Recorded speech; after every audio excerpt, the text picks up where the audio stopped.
us right now, GM Brandon Gomes and the President of Baseball Operations, Andrew Freeman. Brandon, great to see you. Andrew, awesome to see you guys.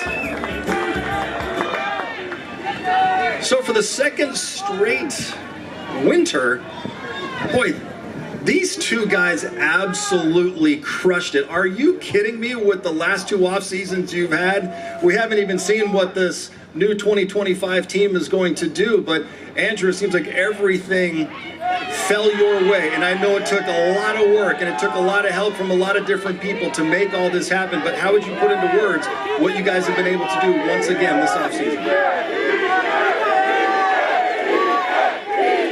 They're chanting Kike, in case you can't make that out on television. I don't think they liked your question. I think they've got another question they'd like to ask first. But I actually just talked about it with Dave Bassett, and he said, is the door closed on Kike? And I said, the door will never be closed on Kike. Well, you listened when the crowd was chanting "Re-sign Teo" at the rally. You brought him back, so it's there's still time.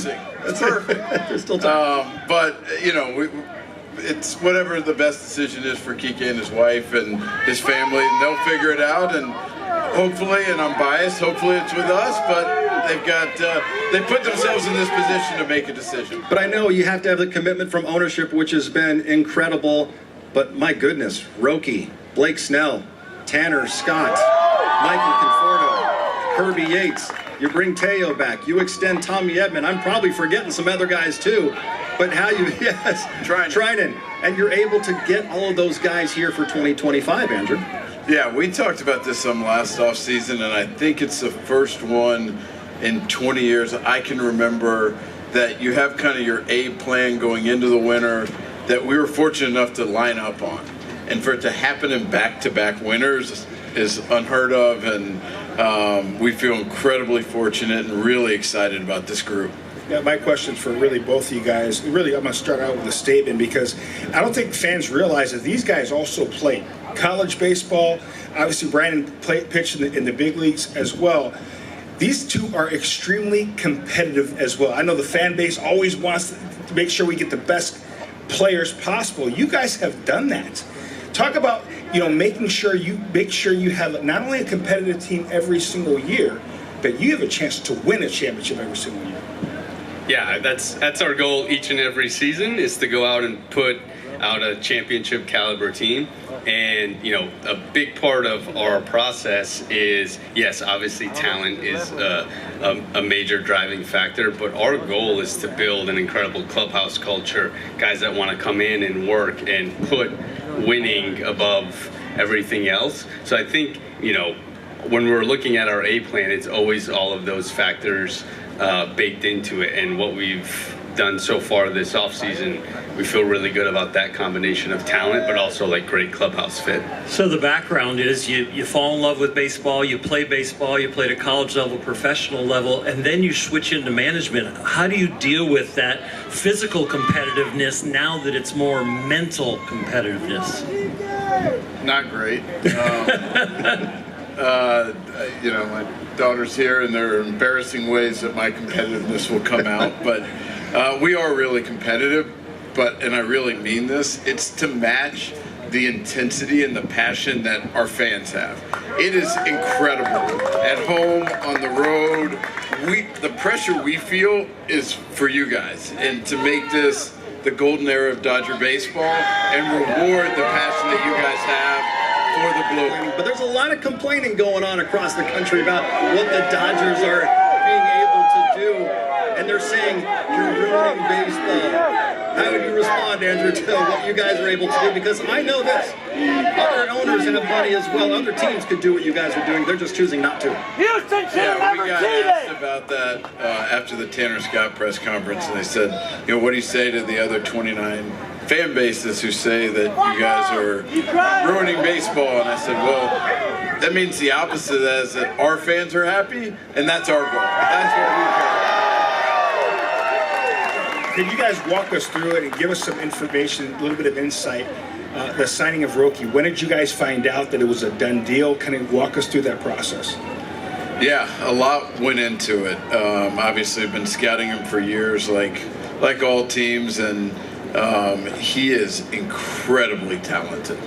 And watching him over the years, the compete was off the charts. Our scouts just kept raving about the guy, the upside, the ability, the potential. And so, you know, when he got posted officially, kicked into high gear from groups from different departments, our pitching group, our analysts, our performance science, he posed a homework question that, you know, to the teams that he met with of why did my velocity go down last year and how are you guys as an organization set up to help me? And we were like, yes, that's awesome that he asked that, because A, it shows a curiosity, and B, we felt like that was right in our wheelhouse. And the way our training staff, performance group, pitching group all worked together, we had the opportunity to display that and show it to him firsthand. And so went through that. The first meeting, we weren't allowed to bring any players.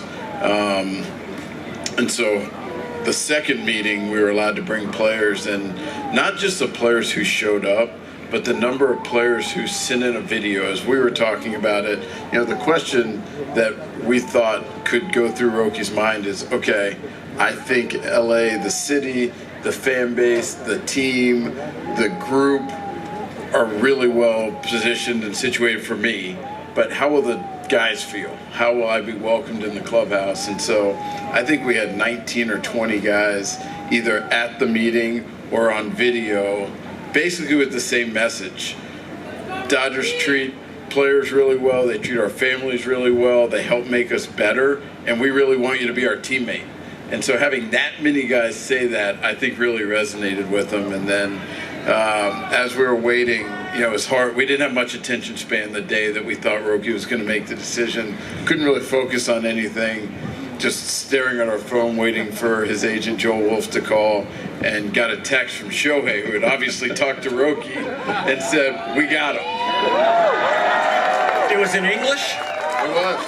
It was in English, good. But, good luck here in 2025. I know you're heading to Arizona with an absolutely stacked lineup.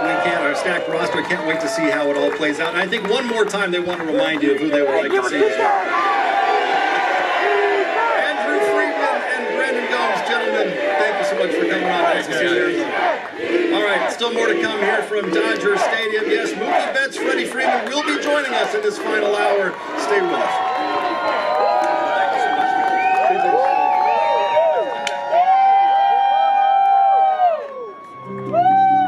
I think this is awesome what we're doing here.